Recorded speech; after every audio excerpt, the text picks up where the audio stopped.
Hi! Hello! Mabuhay! My name is Darla Marie Manuel with Miss Ayala Ramaya. Guys, for today's video ay kasama ko si Ayala dahil si Madam ay namili ng isda, hindi niya alam lutuin. So tayo magluluto. So, ibig sabihin, si Madam ang nagbigay ng vlog sa atin for today! Ay, siya ang main sponsor. Thank you for our main sponsor, Ivan Ray Bebero. Di ba kayo hindi na kailangan ng Vegan Mother? Hello, Vegan Mother. Siya nagpaluto siya. Maraming salamat sa pagpapaluto. Thank you, Madam. Ngayon, nadalit ko kayo ng inihan. Pero hindi ko na alam ang pinagdaan ng sinihan. Oo, ano yung pakiramdam ng aircon ng SM? Lagi na lang kayo naka-telephone, mga pilahat ng movie, hindi pa yung Netflix, yung mga inigang lang. Nadadali ko kayo. Hindi, another brush kay Darla yun, sumusupport sa pilot at the movie. Hindi, lang yun. Ay, totoo, tagal ko sinuportahan eh. Ay, hindi ko na kahit eh. Kala ko tumatalon yung sihid. Gagawin nito, normal. Pirata yung sound. So, for today's video, ay magluluto tayo. Ang lulutuin namin is ginataang tilapia. Version 235. 235 pa lang. 235 pa lang. Medyo hindi namin. At least kasi ang Bicol Express number 1 namin. Ay, sinigang number 1 namin. 1,672. Yung Bicol Express, parang nakaano na ako ng Bicol Express. Parang sumusunod siya sa sinigang. alam ko na kung ano yung pinakamarami. Bentelog. Hindi. Kasi yung Bentelog ko, yung version ko ng Bentelog, pang 3,400. Ay, nakapag-Bentelog ka na ba? Oo, di ba? Alam mo sa channel ko, parang hindi pa ako nakakapag-Bentelog. Ay, oo nga, parang sa'yo pa wala. Oo, parang hindi kasi yung unang-unang Bentelog. Bentelog. Parang may Bentelog na pala ako. Ang unang-unang Bentelog ko, black kasi Madam ay walang Bentelog. Ako pala ang may Bentelog na, parang 3 beses na ako nakapag-Bentelog sa channel. Bagong-bago yun sa lahat ng channel.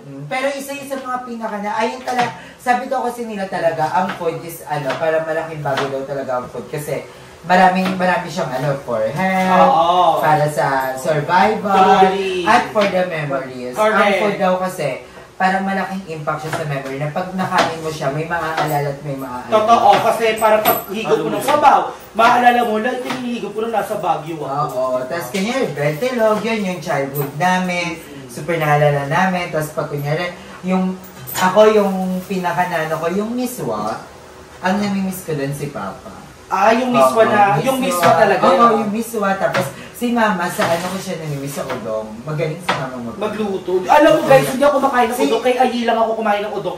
Kasi pag niluluto yun ni Mother, tsaka ni Madam, ang daming sabaw, parang sinigang. Pero hindi nag-aano si Mama, hindi siya marunong magluto. Si Papa favorite niya. Si Papa talaga nagluluto sa amin. So, ayun, ngayon, ang lulutuin namin ay ginataang tilapia. And again, thank you to our sponsor, Madam Ivan Ray Vivero. Which is my favorite. Basta may gata, favorite. Actually. Tapos, at may sili po, bongga. Kasi Madam bumili ito, so kaya niya to. Yes. Napanood niyo ba yung last vlog ni Darla? May montage. Diba na, yung pagkanyang iwain mo. Oo, ganda naman magkakala mo maliitin, hindi papahirapan kita ulit. Ganun siya. Ano yun, dinudurong yun ang medyo. Masikip siya yung uro. Just upload na lang. Ay, pero nag-i-enjoy, marami naman nag-i-enjoy sa totoo, kasi marami nagpipirma, thank you for cooking this kasi natuto ko siyang lutuin. Nalaman namin yung kung paano yung recipe, di ba? Yes. Sa gatang tilapia po, ang kailangan lang po natin, bawang, sibuyas, gili na sili na green, tsaka sili na red. At petchay. Petchay, maraming petchay. Yan. Favorite mo ito no? Pag maraming petchay. So yung petchay, yung dulo lang yung tatanggalin natin. Yes. And ayan, syempre tilapia. Oo, hindi naman ito magigigita ang tilapia kung wala ka ng tilapia. So make sure na malinis na rin yung tilapia natin. So hugasan natin siya. Ayan, kita yan sa video, hugasan natin siya. Grabe, ang ganda talaga ng 16. Ang ganda ng 0.5 ng 6. Naka 0.5 ka na eh. Oo, malinaw. Pero malinaw siya. Diba? Thank you. So, pag lumabulabo po yung video namin, alam nyo na po kung saan nagpapahinga. Pag nag-iba po yung hindi po nagpapahinga lang po. Wala nyo po kung ano yung nasa morgue ngayon. Basta meron pong kulang. May namahingan o kritikan. So, ayan guys. So, nakemi na natin siya to. Uugasan hugasan na natin yung isda. Oo, wala pa tayong luya. Bulongan luya. Pero kailangan ng luya. Kasi ipiprito naman natin yung fish. Tsaka actually, di ba, ang sarap kayo nung medyo may lansa yung gata. Totoo.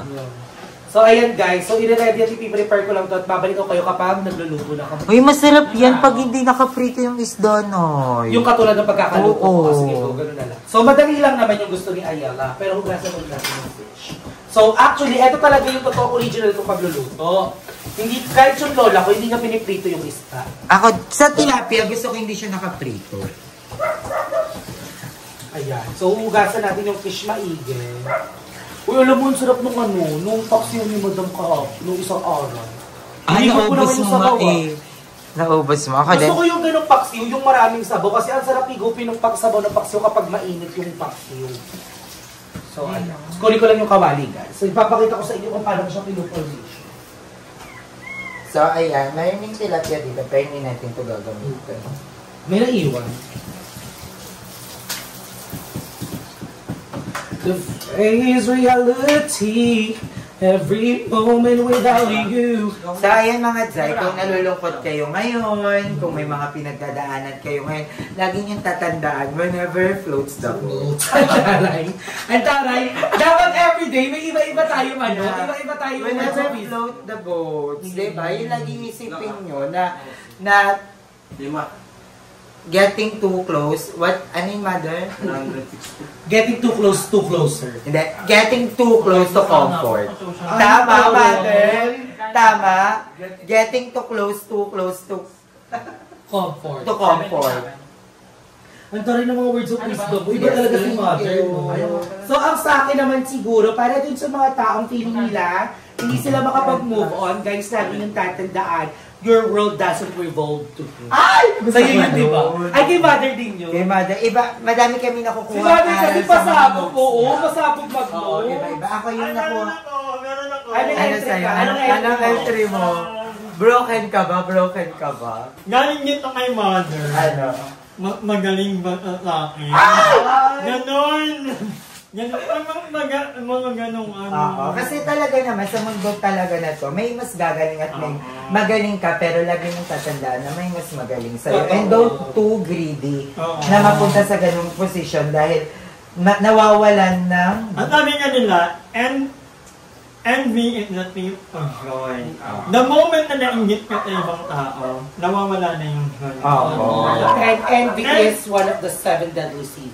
Alam niyo ba guys, na we have to accept the fact na there will always be someone who's better sa atin, di ba? And that's okay, kasi worker naman, better ka naman sa iba. True. Diba? So pagaling tayo in our own way, in our own little way, kaya naman, i-embrace natin yung mga kagalingan natin, even our imperfections. Yes. Kasi ayun nga, pag tumingin ka na sa galing ng iba at nainggit ka na, nawawala na ng value yung galing mo. Totoo. Diba? Kasi yun na yung iniin mo. Dapat ang lagi mong kalaban, sarili mo. Matuto kang makunten. Parang niyan, Darla. Sa'yo ano ginagawa mo dyan, Nay? So, nilagay ko na yung unang set ng pechay at nilagay ko na yung fish. At ayan na rin yung ating mga sile, sibuyas at bawang. So, another set. Eto pa, galing kay mother, maganda din to. Ano yan? Ano kayang feeling nung may asawa? May lagi nagkataon si mother niyan. Hoy, meron pa. Meron si mother, word to live by. Kahapon lang. Word to live by? Pag ako bahala sa atin. Pag ikaw bahala sa buhay. Oy, grabe yung mundo. Alam mo, huwag kayong papayag din naman na maging ganun ang role yung sa buhay ng ibang tao. Dapat kasi, pag kasama sila sa mga plano mo, dapat kasama ka din sa mga plano. Yes, at saka learn to reciprocate, diba? Parang kung ano yung naibibigay sa atin, yun na lang binibigay natin. Kung may mas ihigit pa tayong mabibigay sa kanila, is huwag na lang natin questionin yung nabibigay sa atin, diba? Ano na lang ang mapapayo natin kay mother? Wait, meron pa siya maganda. Ano lang recent? Ano lang? Sobra na, huwag kang abusado. Ay! May mga dapat talaga, dapat may hangganan talaga ang pagbibigay natin. Oo, totoo. Hindi pwedeng bigay lang ng bigay. Matulog tayo magbigay ng limitasyon sa bawat chances. Kasi pag laging gano'n, ikaw ang makukuha. Kaya po, hindi nagpapakita si Mother sa mga video kasi ganun po yung mga problema na notes niya. Halo-halo. Kami na pong bahala kung anong isipin namin. So, ay napapayo ko lang kay Mother, enjoy life, always stay collagen, and papapil. Huwag na magpapapil, mag-dermis. Ako naman kay Mother, you're already pretty. Sabayan mo na lang ng prayers every morning. Ikaw? Mother, medyo bawasan. Hindi kami makakit up. Ulam. I-upload yan. Okay naman, magpabounce lang si Mother ko. Ay, ang ganda na ng ano niya, yung dito niya banda. Yeah. Actually, lambot ng skin ni Mother. Ano masasabi, Mother? Whenever love floats, whatever floats your boat. Yes, whenever iniiba lang pala yung ani.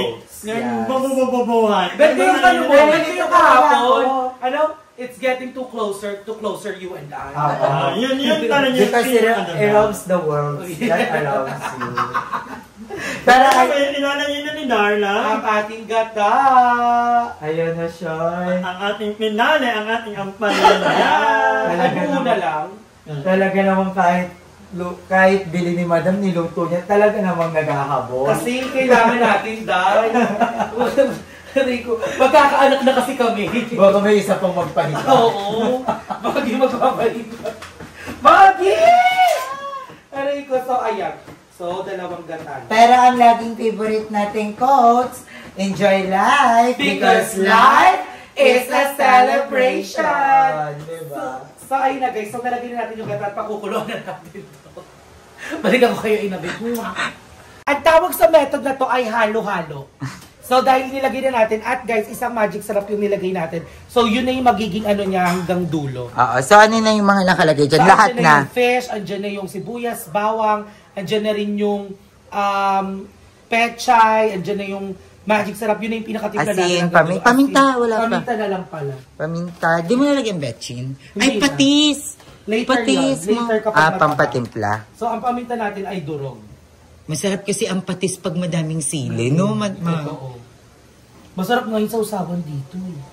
So ayan guys, hintayin nyo kukunin. Sobrang hilig namin sa paminta guys. Tignan nyo kung gano'ng kadami. Yan ang favorite namin. Yes, favorite namin yan. And ayun, nandiyan na rin yung gata. Yes. Tapos, tsaka... Hintayin natin siyang kumulo ng kumulo. Nabuksan na rin yung apoy. Oo. So ayan everyone, babalikan namin kayo kay Nabito. Okay? Hindi siya tatakpan. Ayan na siya sa pollution na air. Kuya, ano ba yan? Huwag mo na ipakita. Baka sabihin, pakitang tao ko kasi nagluluto. Kaya ako naghuhugang. Hindi, okay na yun. So ayun na guys, sinuhugasan na natin yung mga ginamitan natin agad para hindi naman tumaas ang alta pressure ni Madam. Kasi isa to sa mga nagpapakiano sa kanya, init ng ulo niya. Pero parang ayoko itong hugasan para mag-walking siya ulit. Di ba kapag makalat na gusto siya mag-walking? Parang gusto ko hindi ko itong hugasan para walking na hanggang Manila. Kayong pa-dueling talaga. Lalo ka na. Uwi ka na nga. Kahit nandiyan yung asawa mo. Ay. Dapat hindi ka naghuhugas dahil lang na high blood si Mata. Dapat naghuhugas ka kasi sa responsibility yan. Hindi, kaya kasi dapat... Actually, ang nasa isip ko talaga, ayoko ma-high blood si Madam. Ang pangit ng... Ayun nga. So kung hindi high blood si Mata, hindi ka maghuhugas. Kung hindi high blood si Madam, iiwan ko ito dito. Uwi ako sa amin. Kaya eme lang guys. So it's a joke lang namin. Ano ba to, Madam? Nasa loob nito? Sabon. Sabon na lang din. Masaya ka lang. Babalik ka ba natin agad? Paklangak! Pasabog! And so, ayan na everyone. So, kung nakikita nyo ay, ayan, napaluto na ang ating ginataang tilapia. Kulo-kulo na siya. Bonggong, sarap! And sorry na everyone, at luto na ang ating tilapia na ginataan na may pechay and everything. Look at this. Papakita ko siya sa inyo. Ito na siya. Pak, ang sarap! Ang bongga! Diba? So, lutong-luto na siya at kakain ng mga bayot at nagsaing na rin us. And then, baka i-vlog ni Madam yung pagkain namin ito. So, abangan niyo yun sa channel niya. Ang aming kainan ng ating ginataang tilapia at abangan nyo rin dahil nag-upload si Ayala ngayon, nag-edit na siya. So, abangan nyo lahat ng mga upload ng mga bayot ngayon. Ayan, si Mama Joven, si Emma, si Yes, si Madam. Yan, pag nag-upload. Watch na guys at lahat ng mga bayot. So again, thank you so much for always supporting me everyone. Ayan, mahal na mahal ko kayong lahat. Thank you so much for always being there for me at hindi nagsasawa sa amin. And of course, thank you sa aming #1, my forever Momshi. Momshi, alam mo yan? Momshi, my forever Momshi. Si Momshi, si Papshi, si ate at si kuya ko dyan. Ayan, maraming salamat sa inyo lahat sa mga darlings ko at mga estudyante ko dyan. Ayun guys, thank you so much everyone. Hanggang dito lang ang vlog natin. So abangan nyo pa mga susunod na vlog natin. Maraming salamat. Mag-ingat kayo palagi. And I love you all.